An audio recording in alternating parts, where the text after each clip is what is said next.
नमस्कार मित्रों, आज हम आपको इस वीडियो में विजय एकादशी की व्रत कथा और विधि बताएंगे। हर एकादशी का अपना अलग ही महत्व होता है। फागुन मास के कृष्ण पक्ष की एकादशी तिथि को विजय एकादशी के नाम से जाना जाता है। हर माह में 2 एकादशियों के व्रत आते हैं। सभी एकादशियां भगवान विष्णु जी को समर्पित होती हैं। सभी एकादशियों का अपना अलग अलग महत्व है। फागुन मास के कृष्ण पक्ष की एकादशी को विजय एकादशी कहा जाता है। मान्यता है कि इस व्रत को रखने से भगवान विष्णु की असीम कृपा जातक पर होती है। जीवन के हर क्षेत्र में विजय की प्राप्ति होती है। इस बार विजय एकादशी 9 मार्च को है। जानते हैं इसका व्रत कथा और विधि महत्व। विजय एकादशी का व्रत रखने से व्यक्ति को पूर्व जन्म में और इस जन्म के सभी पापों से मुक्ति मिलती है। हर क्षेत्र में सफलता मिलती है। अगर आपके जीवन में कुछ परेशानियां आ रही हैं तो इस व्रत के करने के प्रभाव से परेशानियां खत्म हो जाती हैं, बिगड़े काम बन जाते हैं। इसीलिए विजय एकादशी का व्रत हमें अवश्य करना चाहिए। व्रत विधि। किसी भी एकादशी व्रत के नियम दशमी की रात से ही शुरू हो जाते हैं। दशमी की शाम को सूर्यास्त से पहले सात्विक भोजन कर लें और ब्रह्मचार्य व्रत का पालन करें। और एकादशी के दिन सूर्य उदय से पहले उठकर स्नान आदि से निर्वित होकर भगवान के सामने व्रत का संकल्प करें। दिन भर व्रत रखें, भगवान जी का विधि पूर्वक व्रत करें, कथा सुने और आरती गाएं। संभव हो तो एकादशी की रात्रि को जागरण भी कर सकते हैं। तो विजय एकादशी की व्रत कथा इस प्रकार है मित्रों।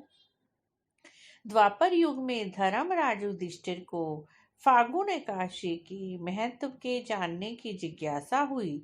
उन्होंने अपनी इस जिज्ञासा को भगवान श्री कृष्ण जी के सामने प्रकट किया। तब भगवान श्री कृष्ण जी ने फागुन एकादशी के महत्व व कथा के बारे में बताते हुए कहा कि यह बात त्रेता युग की है, जब भगवान श्री राम जी ने माता सीता के हरण के पश्चात रावण से युद्ध करने के लिए सुग्रीव की सेना को साथ लेकर लंका की ओर प्रस्थान किया। तो लंका से पहले विशाल सागर ने रास्ता रोक लिया।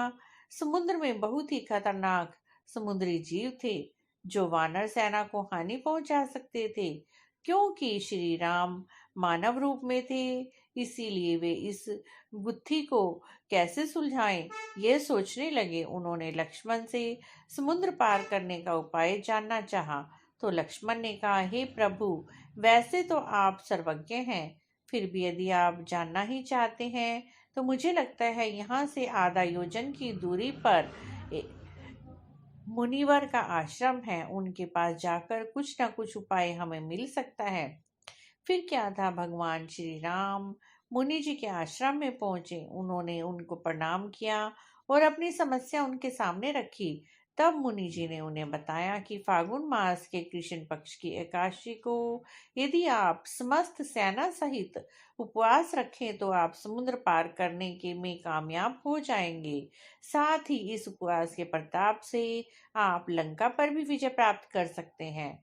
समय आने पर मुनि वकदालभव द्वारा बताई गई विधि अनुसार भगवान श्री रामचंद्र जी ने अपनी पूरी सेना के साथ एकादशी का व्रत किया और राम सेतु बनाकर समुद्र पार करके रावण पर विजय प्राप्त की। इस प्रकार विजय एकादशी के प्रभाव से श्री रामचंद्र जी ने लंका पर विजय प्राप्त की। इस प्रकार मित्रों, इस कहानी को कहते सुनते हुंकारा भरते सबकी इच्छाओं को विष्णु भगवान पूरा करें, सबकी विजय प्राप्ति हो। इस प्रकार मित्रों, अगर आपको विजय एकादशी की यह कहानी अच्छी लगी है, चैनल को सब्सक्राइब करें।